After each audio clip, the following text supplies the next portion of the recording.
In a world exclusive, The Sun can reveal that a former New York detective claims the case against superstar rapper P. Diddy could be as bad as Epstein. This definitely borders on the Jeffrey Epstein case because it has all the components.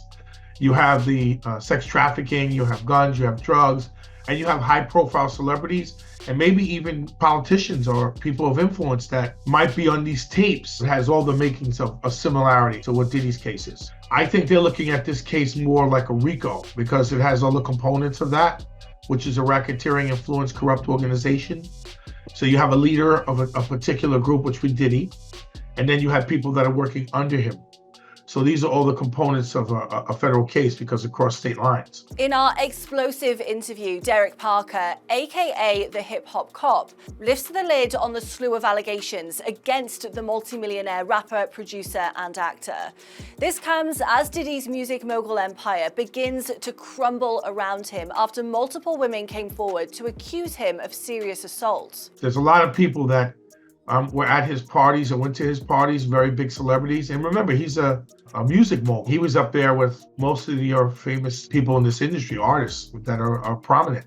So this is definitely, it could also unleash a number of names of people that probably didn't want or had no idea that these tapes or something would get out. And see, we don't really know yet because the government is still keeping things under wrap. I would think, too, that they're either going to secure an indictment or maybe an arrest sooner or later. So P. Diddy is a global megastar with a net worth of $800 million and a career spanning 3 decades. He started out as an intern at Uptown Records and went on to develop artists such as Mary J. Blige and the notorious B.I.G. But he's been absolutely no stranger to controversy, lawsuits and charges, with a history of violence dating back to the 90s. In November, his ex Cassie Ventura filed a legal case in a US court accusing P. Diddy of rape and abuse over many years. But Cassie settled the case one day after the allegations became public. But their troubled relationship was thrown into the spotlight again earlier this month when horrifying footage showing Cassie being kicked and beaten in a hotel in 2016, which forced the rapper into a groveling apology. It's so difficult to reflect on the darkest times in your life. Sometimes you gotta do that. I up. I hit rock bottom, but I make no excuses. My behavior on that video is inexcusable. I take full responsibility for my actions in that video. I'm disgusted. I was disgusted then when I did it, I'm disgusted now. I went and I sought out professional help. I had to go into therapy and go into rehab. Had to ask God for his mercy and grace.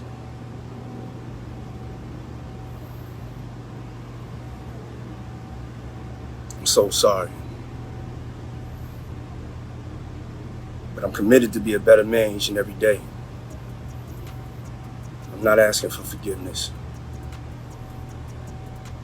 I'm truly sorry. This new development of a videotape where Diddy was beating Cassie in the hotel that was leaked from 2016, that just sped up the government's case, where now it accelerates it, where they are probably under the gun to do something soon. The tape could have got released years ago, but it wasn't. Supposedly he paid $50,000 for the hotel to give him the tape and not to release it. Now the statute of limitations ran out with 2016 because they can't charge him with the assault of Cassie. Whoever released the tape put it out there to do more damage control, and it's effectively working.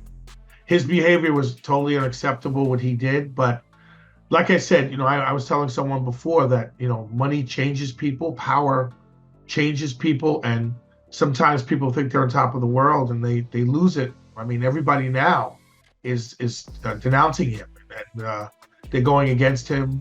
He's losing a lot of sponsors. People in the industry don't want to talk to him. This is going to really hurt his brand. Coombs, also known as Puff Daddy, had 2 of his mansions in LA and Miami raided by Homeland Security in March after facing a string of sex trafficking allegations. Apparently, they had some information, the Homeland Security, that there were probably guns and drugs in Diddy's house. This came from someone who gave them credible information, that they obtained a search warrant and went to the house. They were looking for videotapes. I think they might have recovered a firearm. I think they might have found some drugs. I'm not sure about the whole thing. They haven't released anything yet about what they discovered in the house. They have to soon, but I'm assuming that it'll be very soon when they release the information. For a man who has undergone numerous reinventions in his life, as all of his various names suggest, this is a shocking new chapter in his checkered career. That thing was very, very big when Diddy was involved with the shooting at Club New York with J-Lo and Shine and Wolf, his bodyguard. And I was really a one-man team at that time, where I had to go out and to handle incidents that involve rappers in the music industry. I was called in the middle of the night to go to the precinct to handle it, to coordinate everything. And definitely for the police commissioner chief, because they wanted me there. Diddy goes into the club with J-Lo and Shine and Wolf, his bodyguard. There was a gentleman by the name of Scar, who's a local, I guess, street guy that people know from Brooklyn. And he had some words with Shine and Diddy in the club. One thing led to another. There was a dispute, and shots were fired. And in the melee, some people got injured. There was a woman claiming that she got shot in the face by Puff. But there was, I call him Puff then, but it was Diddy. But people gave conflicting statements. Shine was the one that ran out with the gun. So he was apprehended immediately by the police as soon as he ran out.